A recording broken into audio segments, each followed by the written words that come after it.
다음 문제. 북극과 남극을 잇는 어떤 가상의 터널이 있다 이거예요. 자, 이럴 때 그 지구 내부에서의 중력을 구하래요. 힌트도 나와 있지만 내부에서의 중력은 안쪽 물질의 질량에만 의존한다. 그러니까 안쪽 물질의 질량은 밀도 곱하기 요 부피. 아니, 그러니까 밀도가 전체 질량을 전체 부피로 나눈 거죠. 거기다가 저 부피를 곱해주면 3분의 4파이 스몰 r 3승. 자, 그러면은 3분의 4파이가 지워지죠. 그래가지고 라지 m 라지 r 세제곱분의 스몰 r 세제곱. 이게 바로 내부에 있는 물질의 질량이에요. 자, 그러면은 중력은 마이너스 수치 내부에 있는 물질의 질량, 물체의 질량 나누기 둘 사이 거리의 제곱. 그래서 대입해주면은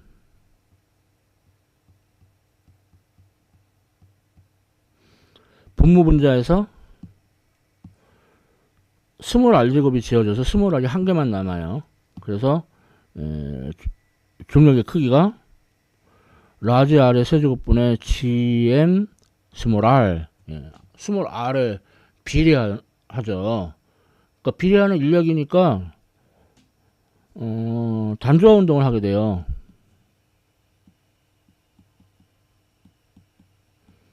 힘은 스몰 m이 어디 갔냐? 질량 곱하기 가속도, r을 t에 대해서 두 번 미분한 거. 그러면은 r을 t에 대해서 두 번 미분한 거는 마이너스 라지 r의 세제곱분의 gm 스몰 r. 이때 스몰 r 앞에 곱해지는 게 바로 각진동수의 제곱입니다. 그러니까 각진동수는 루트 라지 r 3승분의 gm. 그럼 따라서 위치는 이제 진폭이 지구 반지름 라지 r이고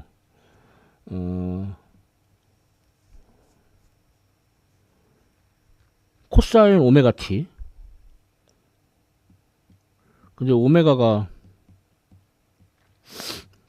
루트 라지 r 3승분의 gm인 거죠. 시간의 함수로 위치는 이렇게 적을 수 있고, 주기는 진동수의 역수. 진동수는 각진동수 2파이로 나눈 거. 그러니까 2파이 나누기 오메가. 그래서 주기가 2파이 루트 gm분의 r 세제곱. 이런 문제입니다. 질문 하나 더 있죠? 질문 C. 지구 중심에서의 속력을 구하래요. 그럼 단조화 운동을 하는 거니까, 물론 질문 B에서 구한 위치를 시간에 대해 미분해서 구할 수도 있어요. 마이너스 오메가 r 사인 오메가 t. 그럴 수도 있지만 단조화 운동의 지식에 따르면은 최대 속력은 중심에서 최대 속력이겠죠. 그거는 오메가 a. 여기서는 이제 r이 진폭 a의 역할을 하죠. 그래서 오메가가 루트 r 세제곱분의 gm이었고, 거기다 r을 곱하니까 루트 r분의 gm이 바로 최대 속력이 되겠습니다. 지구 중심에서의 속력. 자, 다음은 포텐셜 에너지를 구하라는데, 자, 역학적 에너지가 지구 표면에서, 그때는 속도는 0, 중력 포텐셜 에너지만 있겠죠. 자, 그럼 이제 중심으로부터 r만큼 떨어진 곳으로 왔어요. 그럼 운동 에너지 있고 중력 포텐셜 에너지 있겠죠. 그러면 중력 포텐셜 에너지는 마이너스 2분의 mv 제곱 빼기 r분의 gmm. 근데 질문 C에서 R 사인 오메가 t가 루트 R 제곱 빼기 R 코사인 오메가 t. 아이 그러고 보니 씨.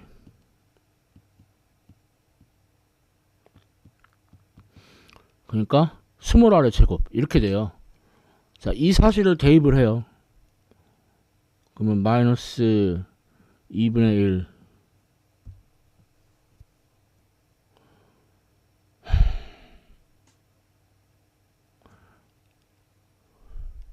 m 오메가 제곱. 그럼 루트 없어져가지고 이게 되고, 그 다음에 루트 없어져가지고 이렇게 되고.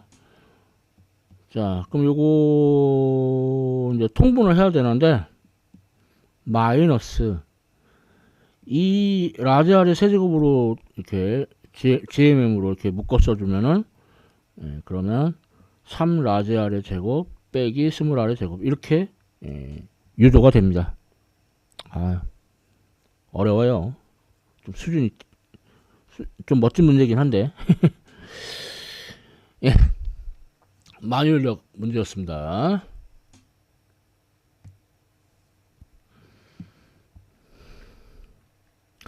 예, 5번째 문제.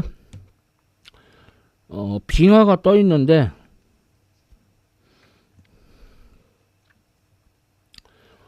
중력은 빙하의 밀도 로 I, I는 아이스. 거기다가 그 빙하의 부피 V 곱하기 중력가 수치 G. 예, 그러면 중력은 금방 구했고, 부력은 물의 밀도, 그리고 잠긴 부분이 완전히 잠긴 게 아니니까 일부 잠겼으니까 V 프라임 G. 빙하 전체 부피가 V고 잠긴 부피는 V 프라임이에요. 그 다음에 B, 이 떠 있다는 말은 둘이 같다는 뜻이죠.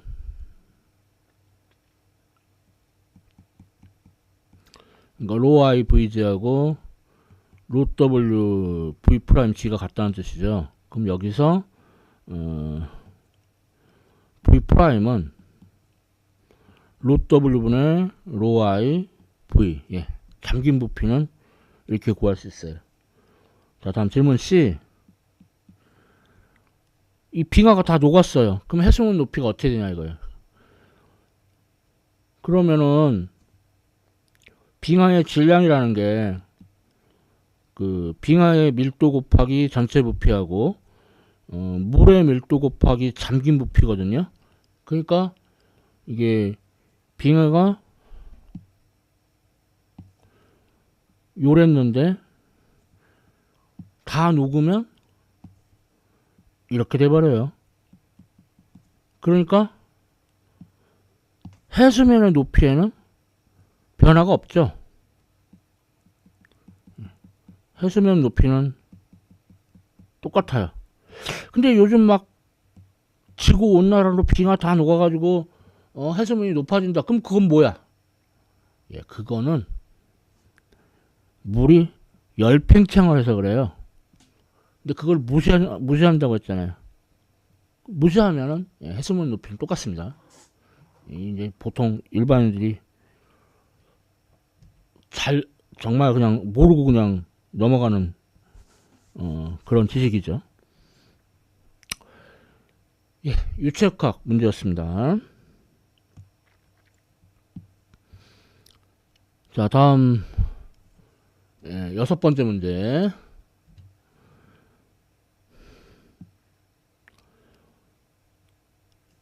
파동이 있는데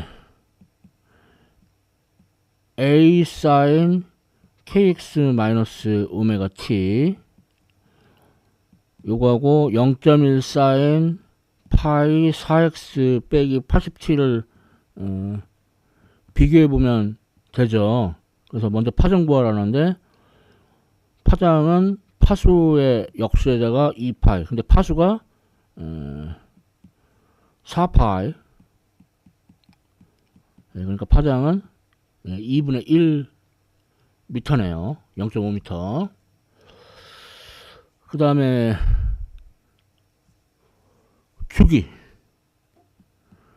주기는 각진동수의 역수에다가 2파이.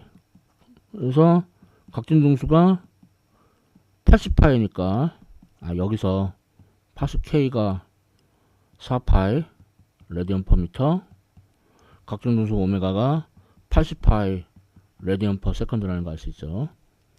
그거예요. 예, 그래서 주기는 40분의 1초입니다.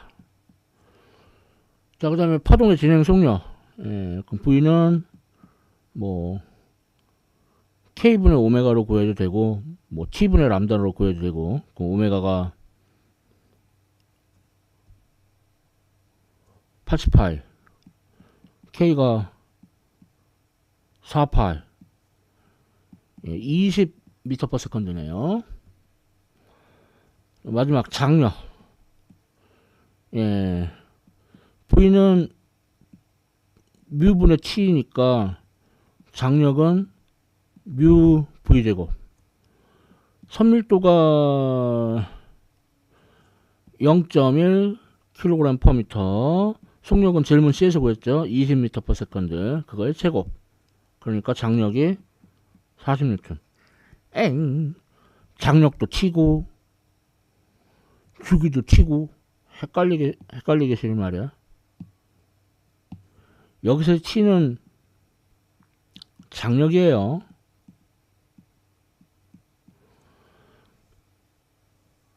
자, 다음 아직 안 끝났습니다. 자, 이번에는 새로운 파동 Y 프라임이 이제 중첩이 돼요. 그러니까 Y가 A sin KX 마이너스 오메가 T였고, 새로운 파동 Y 프라임은 A sin KX 플러스 오메가 T. 자, 그래서 이게 중첩되면은 이제 정상파가 형성되는데, 함수가 2배 A sin KX 코사인 오메가 T 이렇게 되죠.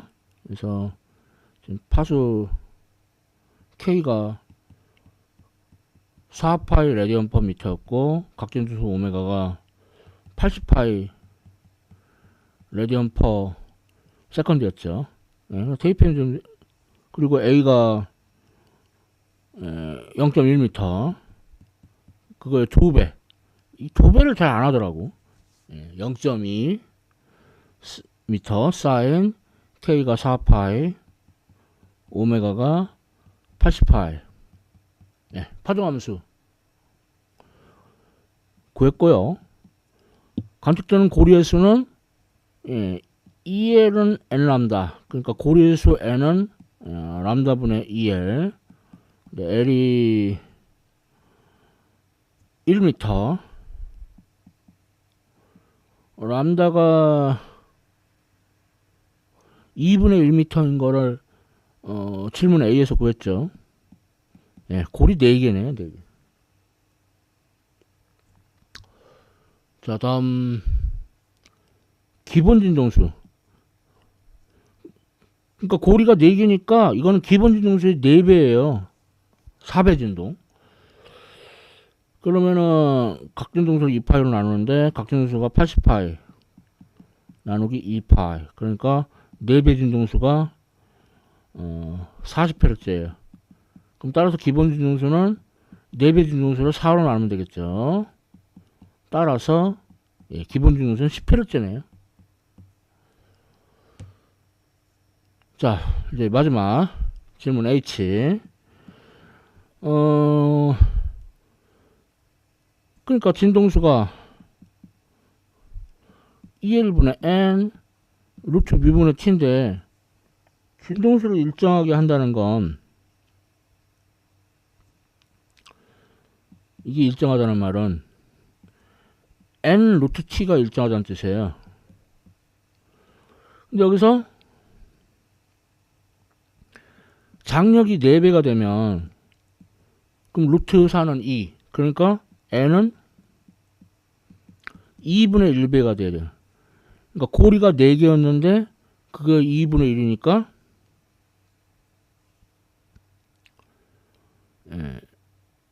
4개에서 2개로 줄어야겠죠.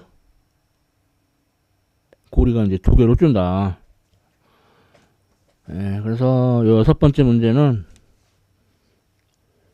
현에서의 정상파 문제입니다. 이런 거는 풀 수 있어야 돼요.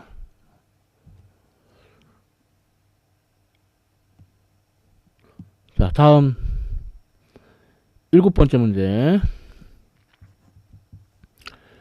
자, KTX 열차 A가 열차 B를 쫓아가요. 그럴 때 이제 이렇게 진동수 F인 거를 발생시켰는데 도착했을 때 F 프라임 얼마냐? 그러면은 소스가 A고 업저버가 B죠. 그래서 음파의 속력, 음속이 350m/s, 그리고 A가 50m/s로 쫓아가고 B가 150m/s로 도망가고, 그러니까 마이너스 150을 써야 돼요. 그리고 진동수는 3000Hz. 그러면은 30분의 20, 그러면은 나누면서 100, 2000Hz네요. 자, 다음 여기 이제 반사돼서 다시 돌아와요. 자, 그러면은 이제 입장이 바뀌죠. B가 소스고 A가 업저버가 돼요. 자, 음속은 350m/s, B가 150m/s로 멀어지고 A가 50m/s로 가까워지고 F'은 질문 A에서 구한 2000Hz. 자, 그러면은 50분의 40 곱하기 2000.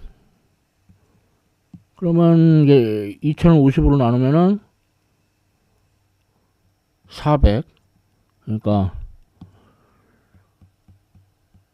1600 헤르츠가 되겠습니다. 도플러 효과 문제였습니다.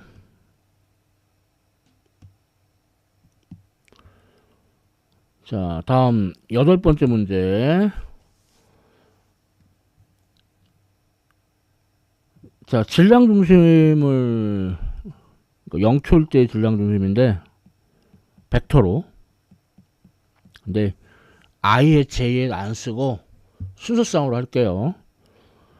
자, 그러면 전체 질량분에 1kg짜리 3개니까 3kg, R1이 0,0, R2가 3,0, R3가 0,3. 자, 그러니까 1,1 미터. 0초일 때 질량 중심 위치 벡터 구했고요. 자, 다음 B. 질량 중심의 가속도 벡터를 구하라는데, R자 외부 힘을 구해보면은, F1, F2, F3 있죠. F1이 마이너스 6,0, F2가 3,0, F3가 0,3. 그러니까 마이너스 3,3 뉴턴. 자, 그러면은 질량 중심의 가속도는 전체 질량으로 R자의 외부힘 나눠주면 되죠. 그게 이제 질량 중심의 그 메리트라고 할 수 있죠. 그러니까 마이너스 3,3을 3으로 나눠주면 마이너스 1,1 미터 퍼 세컨드 스퀘어드가 바로 질량 중심의 가속도가 되겠습니다. 그러니까 질량 중심이 등가속도 운동을 해요. 자, 질문 C.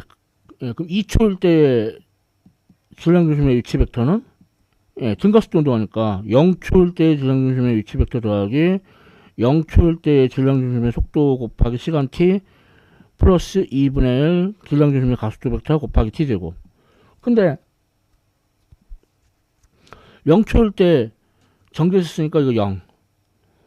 질문 A에서 이제 구했는데 이게 1,1이었고 가속도는 질문 B에서 마이너스 1,1, 시간은 2초.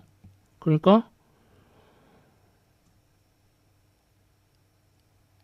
마이너스 1,3 미터라는 걸 알 수 있죠. 2초일 때 질량 중심 구했어요. 자, 다음 질문 D. 0초에서 2초 동안 운동량의 변화를 구하래. 그러면은 이거는 충격량, 운동량 정리에 따라 충격량과 같죠. 근데 충격량이라는 거는 힘 곱하기, 그러니까 이 경우에는 R자 외부 힘 곱하기